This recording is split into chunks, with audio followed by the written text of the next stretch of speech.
Fine. You know, we're here. Your choice. Well, I was okay there, but all right, fine. I feel like we'll get less stairs this way. Really? Maybe. All right, maybe slightly But less. here's the thing. Here's the point I want to make. Yes. Listen, 2014. You say it was your last album. Yes. Mandatory Fun. It debuted at number 1. What? Yeah! Finally! I'm so happy. Listen, everyone I've talked to, everyone I told we were talking to you was like, I love him. I'm such a big fan. They grew up listening to your music. They're disappointed to know you're not getting to make anymore. So obviously, It's not like I'm not retiring. You're not gonna make a full album. Yeah, I mean, I'm still releasing material, but not in just like big clumps at a time. So it's not like I'm done or it's over or I'm retired. I'm still hopefully going to be doing more, but the album format is just something that I'm trying to move beyond. Okay, understood. Okay. So rest easy, Good. fans. There's more coming. Can I ask you this? Please do. Do you always ask for permission? I do. before you parody? I do. You know, legally, I don't necessarily have to. It's always been a gray area. I just feel like it's the right thing to do. I respect artists, and you know, I just want to make sure that they feel like they're in on the joke, and that they're not offended by it. And you know, I really haven't had any problems or issues with artists for decades now. Most of them look at it as a rite of passage, or a sign that they've achieved a certain plateau in their career. It's like, oh, I got the platinum albums and the Grammys, now I got the Weird Al parody. Yay! You have reached that level, right? I mean, it's the kind of thing where if you end up, it's almost the equivalent of SNL, right? Once you've made it into an SNL skit, you've been parodied there. It's the same thing in the music industry. You haven't really made it unless Weird Al has said you. You heard it right here. That is from my mouth to God's ears, everybody. But has anyone ever said no?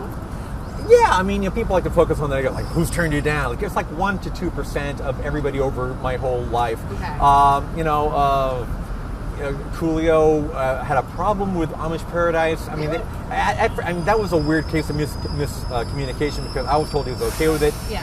He claimed he never was. That's water under the bridge. I mean, he's now totally fine with it, but at the time it was a little awkward. Yeah.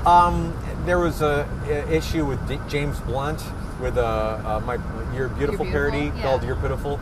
You know, but it's pretty few and far between. Like I said, most artists actually get the joke. Do you find inspiration? So one of the things about your songs is that it's not always about that same thing that the song is about. Right. Actually, rarely is. I mean, sometimes it is. So how do you figure out what lyrics are actually going to go into that song? Look at the example of the Blurred Lines parody. Has nothing to do with the actual song. Well, that case in particular, I wanted to make sure that it didn't have any kind of self-referential quality because, you know, now I live in the YouTube age where there's 10 million parodies of any given hit song. Yeah. And, you know, my parody of Blurred Lines came out a year after everybody else's, and most of the parodies were about, you know, Robin Thicke and how the lyrics were sort of misogynistic and kind of taking to task for the content of that song. And I thought, well, I don't want to go that direction because everybody else has gone that direction already. And I thought, well, I can't go for the low-hanging fruit, so, you know, I bet nobody's ever done a parody of the song about the proper usage of grammar. So I did that That's probably version. fair to say. Yeah. And that was fun for you. Yeah, it was.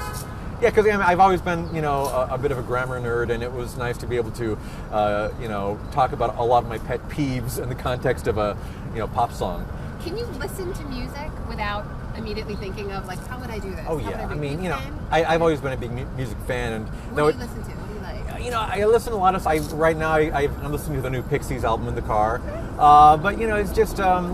I can certainly turn that part of my brain off. It would drive me crazy if I couldn't listen to the radio or listen to an album without going, oh, how can I screw this one up? You know? But, you know, you mentioned this YouTube age. There are so many people out there who make parodies of everything now, right? Yeah. Like songs, news events, whatever.